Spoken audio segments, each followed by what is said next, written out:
I just saw Swedish Melodeath giants In Flames live for the third time in 3 years. It was a concert that turned out differently than I expected because I realized that this band is actually some sort of a shapeshifter when it comes to their live performances. And also they are kind of unpredictable because their frontman Anders Fridén, he has the tendency to come up with some very random stuff during his fan engagement. And before we continue, dude, who are you texting? Yeah, you. No, your buddy right there.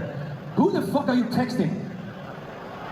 So in this video I will tell you how this concert was different from their previous concerts, I will explain the Rocco Siffredi moment, and then I will answer the question, is In Flames the best live melodic death metal band currently out there?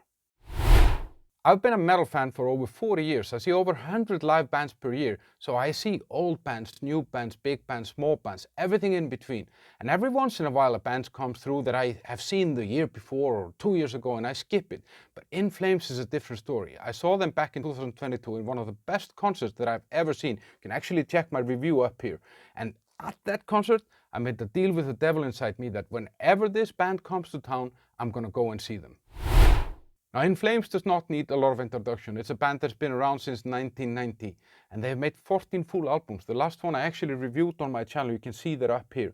And currently the lineup, and I say currently because there's a lot of former members in this band, the lineup is Anders Fridén, who is the singer, Björn Gelott on guitars, Chris Broderick, also a guitarist, he used to be in Megadeth actually, Tanner Wayne on drums, and as of recently they have this guy, Liam Wilson on bass, or maybe Liam Wilson, I don't know how you say it, but he's also a member of the Dillinger Escape Plan.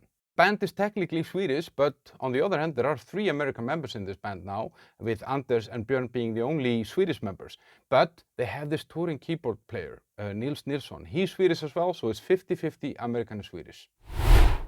This tour that they're on is a co-headlining tour with Arch Enemy, and then they're supported by Soilwork. The tour's name is Rising from the North. I will talk a little bit about Arch Enemy and Soilwork later in the video and compare them to how In Flames were. The show was in an old ice hockey rink that takes 18,000 people in, and it was almost full, which is really rare. I've been to a lot of concerts in this venue, and I never have seen a concert there where I thought the sound quality was great. So I was very skeptical that they would be able to deliver. Also, as I mentioned before, I had seen them do one of the best concerts I've ever seen in 2022, but then in 2023 I saw them at Brutal Assault Festival, where I felt that performance there was very much kind of to a lower standard than the first one that they set. So I had reasonable doubts.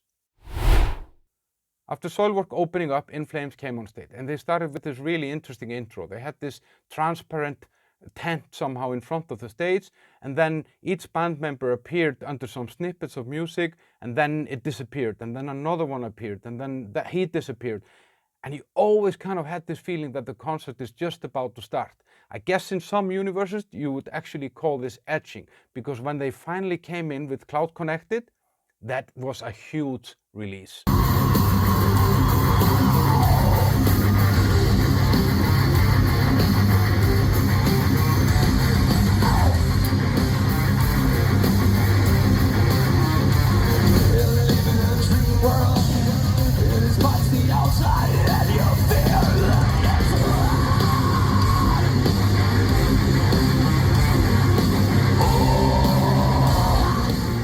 And what I noticed immediately was that my concerns about the sound quality were totally unnecessary.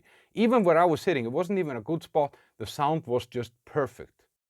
When I saw In Flames in 2022, I kind of felt that their gig was somehow uplifting and fun, and there was some positive vibe, which is kind of silly to say about melodic death metal, but it was different now. It was darker and heavier before somehow. The setlist was very kind of diverse from 10 different albums, but it felt like they had chosen some of their more dark and heavy songs, which I really liked because it actually gave me the third version of this band in 3 years. The crowd was switched on from the first moment because the band radiated so much energy off the stage, and then the crowd back to the band, and you know, it created that loop. You know, everyone was jumping and screaming. The key figure in all this though is Anders Fridén, the singer. He is one of those frontmen that understands that less is more, so he's not constantly trying to get the crowd to do something. And then on top of that, he has a sense of humor that is just different from anyone else. I think he is the funniest frontman in the game right now. You paid money to be in this bitch and you're texting on your phone? Yo. No, shut up. He paid to be here, that's fine. I'm just curious, you know? You can film all you want. I don't give a shit. Film everything. But don't stand there texting on your fucking phone, right? That shit is pissing me off. Are you translating? Are you translating? Okay, cool. Translate this. Get in the fucking circle pit and have a good fucking time, dude. This is how it turned out to be the whole night. Anders would open up a giant circle pit and then tell the texting guy that now is your moment, go into that pit. And you know, he plays on this and it kind of makes him and the band somehow more relatable, somehow more close to the fans in a different way than just to tell people to clap or sing along or something like that. Now the rest of the band was just perfect. I mean, Björn Gelot's guitar is amazing. I mean, when he plays solos, they're so melodic, sometimes even bluesy and stuff like that. I really, really like that. But I have to mention the drummer, Tanner Wayne. This guy is just a different kind of a beast. You know, most drummers are often very mic'd up, so they almost just have to blow on the skins to get some sound. But this guy, he really beats the living daylights out of this. And they really, really add something to this band, some energy and drive that you often is missing from those super technical drummers. If you're still here and you like this video, now might be the perfect time to hit that like button and subscribe to my channel, ring that notification bell so that you get more videos like this. I also do album reviews and I introduce new bands as well. And then I curate on Spotify a playlist. Every Friday comes out New Metal and Rock Weekly. You can find the subscription link in the description and the first comment below. So on this bill, there were 3 bands that you can argue are, you know, top 10, top 20 melodic death metal bands in the world. So that actually gave me a really good chance to compare In Flames to other great bands. Soilwork started the night. I think they did a really good job. I had seen them before in a small venue here in Prague and I was not very impressed. But to their defense, they were followed by Cataclysm that on that night put on a show that nobody could have matched. I felt Soilwork's music came better to live, how to say it, in this larger venue than it did in a smaller venue, and the crowd seemed to love it. And they really worked them up for In Flames that then later, took matters to their own hands.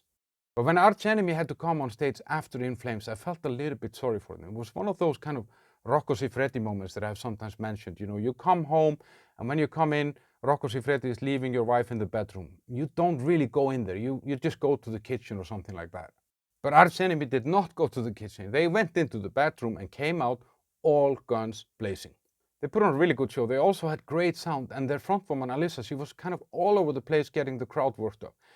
I've seen them before, and it always kind of amazes me how these sounds can come out of a petite woman in her 30s. They played 2 songs of the upcoming album that's going to come out next year, and if these songs are any indication of what's going to be on that album, then we're in for a treat. They're super fast, super thrashy, like there's something different about those songs than their older songs. So I like those 2 new songs the most out of everything they played.